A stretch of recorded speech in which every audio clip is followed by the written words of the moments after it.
नमस्कार। कभी सोचा है कि कोई पूरा का पूरा द्वीप, उसका एक हिस्सा धीरे धीरे समुद्र में समा जाए? नहीं, ये कोई कहानी नहीं है। ये हकीकत है भेट द्वारका की। तो आज हम एक तरह से जासूस बनने वाले हैं, ये पता लगाने के लिए कि आखिर वो कौन सी कुदरती ताकतें थीं जिन्होंने जमीन के इस टुकड़े को पानी के नीचे कर दिया। तो चलिए इस रहस्य की गहराइयों में उतरते हैं। तो सबसे पहला सवाल, क्या सच में समुद्र के नीचे एक पूरा शहर हो सकता है? जब वैज्ञानिकों ने इस सवाल की जांच पड़ताल शुरू की ना, तो उन्हें कुछ सबूत मिले, और ऐसे सबूत जिसने इस पहेली को सुलझाने के बजाय और भी ज्यादा दिलचस्प बना दिया। जी हाँ, बिल्कुल। लहरों के नीचे जो उन्हें मिला वो सच में हैरान कर देने वाला था। सोचिए, पानी के नीचे पुराने रास्ते, पत्थर की बनी हुई दीवारें और यहां तक कि टूटी फूटी इमारतों के अवशेष। मतलब सबूत बिल्कुल साफ थे। आज जहां सिर्फ पानी ही पानी है, वहां कभी कभी एक जीती जागती बस्ती हुआ करती थी। तो इस रहस्य को सुलझाने के लिए सबसे पहले उस जगह को ही समझना पड़ेगा, है ना? चलिए सबसे पहले ये जानते हैं कि आखिर ये भेट द्वारका है क्या चीज, और ये है कहाँ।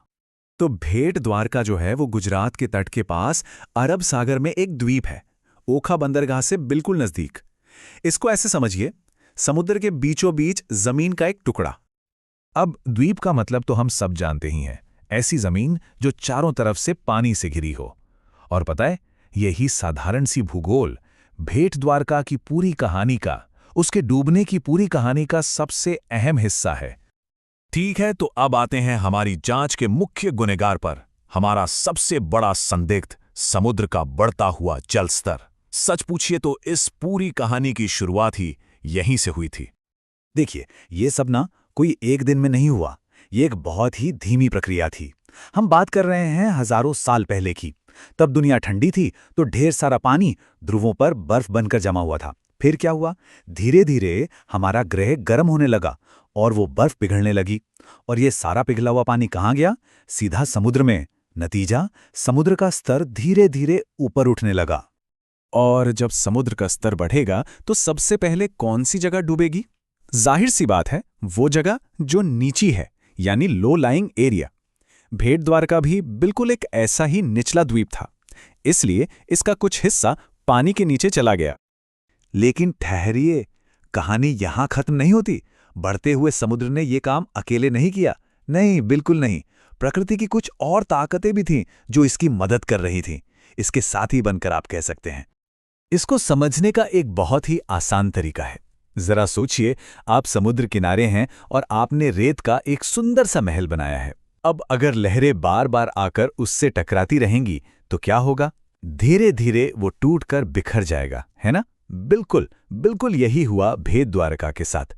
हजारों सालों तक समुद्र की लहरें उसके किनारों से टकराती रहीं और उसे अंदर से कमजोर करती रहीं। और फिर आते हैं ज्वार भाटे। ये तो जैसे समुद्र की रोज की सांसें हैं, दिन में 2 बार पानी का ऊपर चढ़ना और फिर नीचे उतरना। सोचकर देखिए, ये प्रक्रिया जो कभी नहीं रुकती, हजारों सालों तक द्वीप के किनारों से मिट्टी और पत्थर को थोड़ा थोड़ा करके बहाकर ले जाती रही।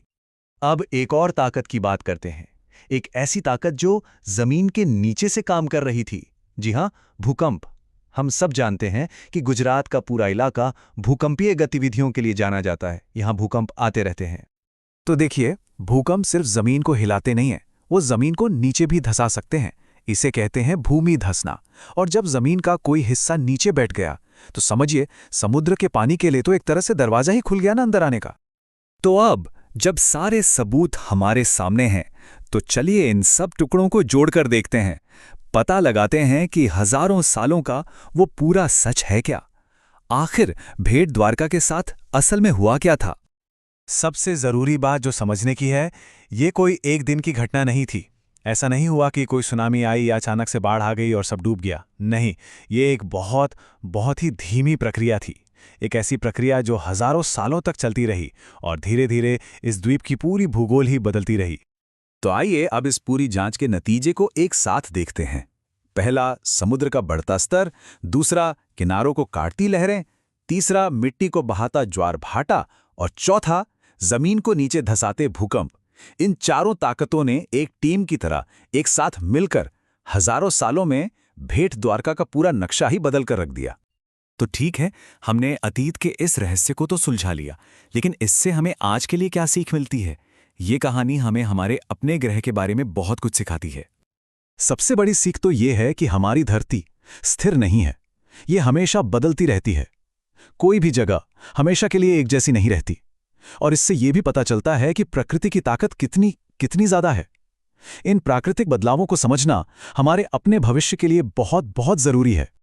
भेट द्वारका की कहानी एक तरह से अतीत से आई हुई एक चेतावनी है। हमारा ग्रह आज भी बदल रहा है, समुद्र का जल स्तर आज भी बढ़ रहा है। तो असली सवाल अब ये है, अगली भेट द्वारका कौन सी जगह होगी?